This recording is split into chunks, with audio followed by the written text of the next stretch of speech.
नमस्कार, आप देख रहे हैं द चेतक न्यूज और मैं हूं ऋषिकांत। कोरोना संक्रमण से अभी मुक्ति नहीं मिली थी कि उससे जुड़ा एक और नया संकट उत्पन्न हो गया है। यह संकट ब्लैक फंगस के नाम से एक नई बीमारी के रूप में उभर कर सामने आया है। ब्लैक फंगस कोरोना से जुड़े उपचार के दौरान या उससे उबरने के बाद अपना शिकंजा कसता है। ब्लैक फंगस कोविड-19 की तरह संक्रामक तो नहीं है, लेकिन घातक अवश्य है। ब्लैक फंगस को देश के कई राज्यों ने महामारी घोषित कर दिया है। चिंताजनक बात यह भी है कि ब्लैक फंगस के उपचार में काम आने वाली दवाएं भी अभी तक देश में पर्याप्त मात्रा में उपलब्ध नहीं है। स्वाभाविक है कि ब्लैक फंगस ने हमारे हेल्थ इंफ्रास्ट्रक्चर के सामने मुश्किलें बढ़ा दी। कोरोना संक्रमण से जूझ रहे लोगों पर उनकी कम इम्यूनिटी होने के कारण यह बीमारी उन पर दोहरी आफत की तरह है। जानकारों के मुताबिक ब्लैक फंगस अधिकांश उन्हीं मरीजों में देखा जा रहा है जो पहले से किसी न किसी गंभीर बीमारी से पीड़ित रहे हैं। जहाँ तक इनके लक्षणों का प्रश्न है तो मधुमेह के स्तर में तेजी से बढ़ोतरी, सिर दर्द, बुखार, आंखों में दर्द और नाक बंद हो जाने जैसे लक्षण उभर रहे हैं। नाक से काला या लाल रंग का स्राव हो रहा हो, दांत या जबड़े में दर्द महसूस होता हो, दिखाई देने में दिक्कत होती हो या सांस लेने में परेशानी है, तो ऐसे लक्षण वाले लोगों को तुरंत किसी न किसी चिकित्सक से परामर्श लेने में देरी नहीं करनी चाहिए, क्योंकि यह ब्लैक फंगस की शुरुआत हो सकती है। देश के जाने माने हृदय रोग विशेषज्ञ पद्मश्री मोहसिन वली कहते हैं कि ब्रह्मांड में लाखों किस्म के फंगस मौजूद हैं। हमारे वातावरण में ही हमारे दीवारों पर, फ्रिज की रबड़ पर, डबल रोटी पर, अन्य जगहों पर आसानी से इन्हें देखा जा सकता है। लेकिन जब फंगस मनुष्य के शरीर पर आक्रमण करते हैं तो अमूमन नाखून या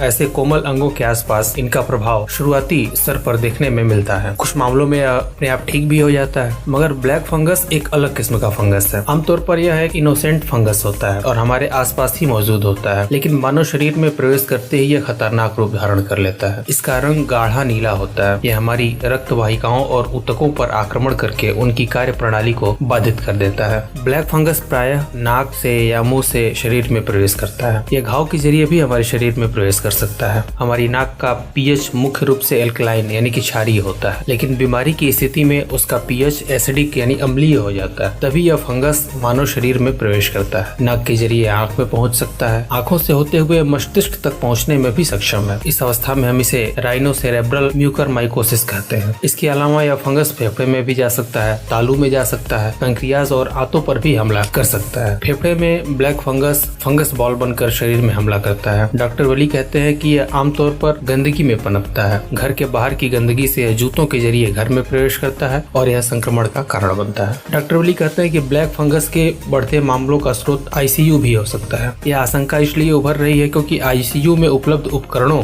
मास्क या फिर ऑक्सीजन सिलेंडर के पानी से मानव शरीर में नाक के द्वारा यह फंगस प्रवेश कर सकता है। ब्लैक फंगस को आईसीयू फंगस भी कहा जाता है। आईसीयू में संदूषण की वजह से भी यह संक्रमण मरीजों तक पहुँच जाता है। देश में अचानक ब्लैक फंगस के मामलों में बढ़ोतरी की एक वजह इंडस्ट्रियल ऑक्सीजन के उपयोग को भी माना जा रहा है। हालांकि इसके पुख्ता डेटा उपलब्ध नहीं है। कोरोना की दूसरी लहर में जिस तरह ऑक्सीजन की शॉर्टेज हो गई और ऑक्सीजन सिलेंडरों का उपयोग बढ़ा है, उसमें इंडस्ट्रियल ऑक्सीजन का भी उपयोग किया जा रहा है और तमाम पुराने सिलेंडरों का भी उपयोग किया जा रहा है जो वर्षों से बंद पड़े थे। ऐसे में इसके संक्रमण के फैलने की गुंजाइश है वो अधिक हो सकती है। इसके लिए उन ऑक्सीजन सिलेंडरों की जाँच करने की आवश्यकता है और इसके साथ ही मरीजों के स्तर पर भी इसकी जाँच करने की आवश्यकता है। ब्लैक फंगस के लक्षणों के बारे में डॉक्टर वली कहते हैं कि एक जटिल बीमारी है। इसके लक्षणों में बुखार नहीं होता है। ऐसे में प्रारंभिक तौर पर इसे पहचानना थोड़ा मुश्किल हो जाता है। हालांकि इसे पहचानने के लिए कुछ लक्षण बेहद जरूरी हैं। यदि तालू के ऊपर काला धब्बा दिखे, नाक से काला डिस्चार्ज हो रहा हो, आंखों में दर्द हो, चेहरे के एक हिस्से में दर्द हो, मस्तिष्क के एक भाग में दर्द हो, ऐसे लक्षण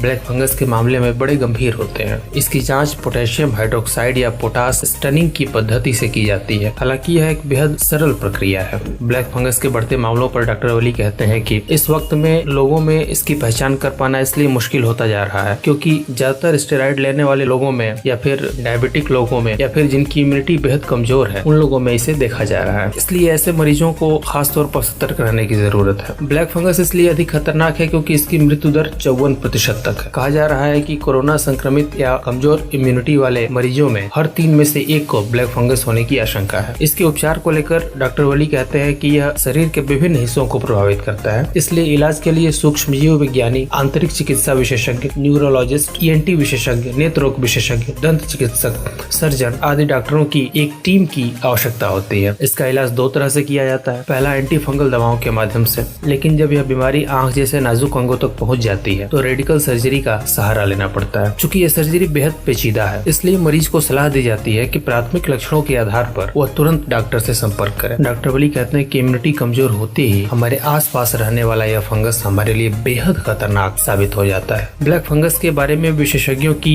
एक आम राय यही बनी है, यदि मधुमेह पर नियंत्रण रखा जाए, साफ सफाई का विशेष ध्यान रखा जाए, कोविड गाइडलाइंस का पालन किया जाए तो ब्लैक फंगस को भी हम मात दे सकते हैं। देश और दुनिया की तमाम खबरों के लिए बने रहिए हमारे साथ। आप देख रहे हैं द चेतक न्यूज। धन्यवाद।